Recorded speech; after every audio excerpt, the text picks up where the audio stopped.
Hello, welcome to the Hard Reset channel, and today I'm going to show you how to access and manage date and time settings on your Redmi K70 Ultra phone.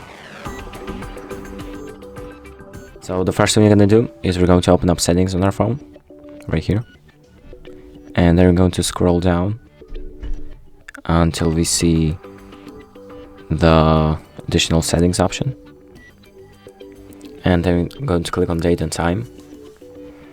And here you have the set time automatically option. So for example, if you want the time to adjust automatically to depending on where you're at, then you're going to enable it. But if you don't want that and you want to change it by yourself manually, then you're going to disable this option and just adjust this yourself. And there are also other options that you can change. For example, show dual clock current time that is different from that on the second clock.